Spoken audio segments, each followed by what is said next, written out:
Welcome back. Miranda Kahn's here. John Bogman's right here. J.D. Hayworth welcoming you back. Also welcoming to our program, Rich Noyes, Director of Research for the Media Research Center.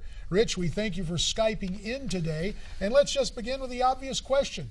Are we seeing a media bias in the United States against Israel?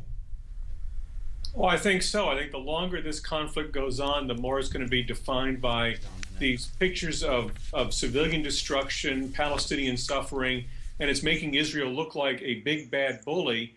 And you lose more and more of the context about how, rockets have been fired in Israel's directions. They were intended to kill as many civilians as have been killed on the other side. They're just not as effective. And somehow Israel's being blamed for the fact that they're able to defend their population, whereas Hamas is letting their population suffer with these attacks. I think you had a commentator on MSNBC, one of their hosts, actually said he thought the media were doing a better job in this conflict compared to others because Israel is losing the media war. Well, some people, that is the test of whether the media coverage is good or not. I think the media coverage needs to be fair, not anti-Israel. Now, aside from MSNBC, and there are a number of examples out there, and we'll get to those, what other media outlets would you say, Rich, have been some of the most egregious in this area? Well, I think all the broadcast networks, over time, I think in the beginning, the first few days of this, remember this began with Israeli teenagers being kidnapped and eventually being found dead.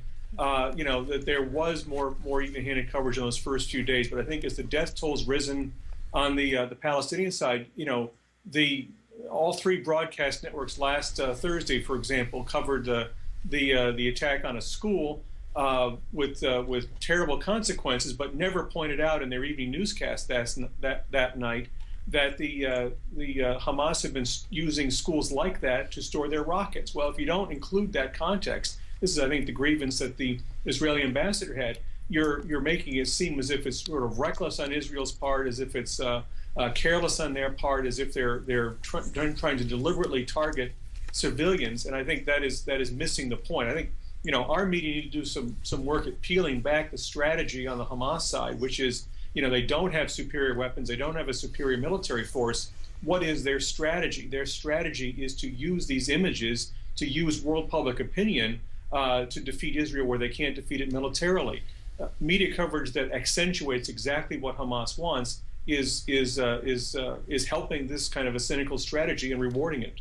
What would you say, though, to opponents that say, by far, we have covered more stories that are pro-Israel versus Palestinian stories? I mean, in decades, they have been covering more Israeli officials versus Palestinian officials. What would you say to those reporters who say that?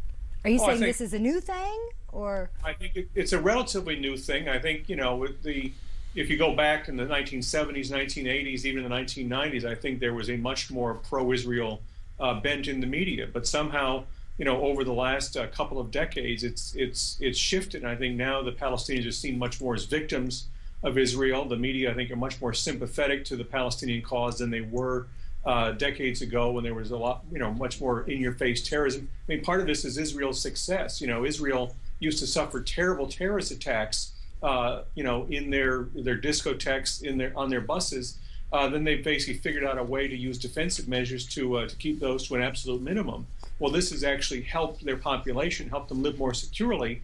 But in terms of this international media war, which is really, again, very, very cynical, they don't have the sort of images of cruelty inflicted on their population, even though, the other side wants to do that. They're just thwarted at doing it.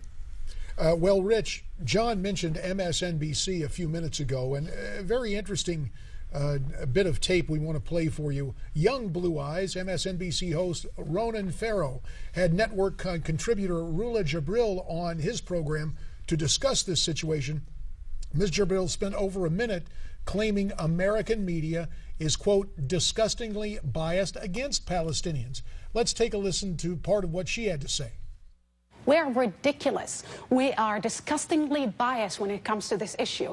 Look at how many airtime Netanyahu and his folks have on air on a daily basis. Andrea Mitchell and others. I never seen one Palestinian being interviewed on these same issues. Well, I'll push not back on even that a little. for We've had Palestinian maybe for voices on 30 our seconds, and then you have 25 minutes for Bibi Netanyahu and half an hour for Naftali Bennett and many others. So, Rich, let me ask you, is there truth to what she's saying? Well, I do think the Prime Minister Netanyahu, the Israeli ambassador, they've gotten a lot of exposure on U.S. media. But I think, you know, what you're not getting Hamas officials very much. There was one interview on CBS. You're getting some Palestinian spokespeople from the West Bank. But what you're getting are individuals. You're getting victims. I mean, this is the face Hamas wants to put forward. This morning on NBC, there was a teenage girl who said she wasn't a Hamas supporter now, but now with all the destruction, she loves Hamas because they're sending their rockets to attack Israel. I mean, that is the Palestinian side, and there was no Israeli similar talking head among their citizens.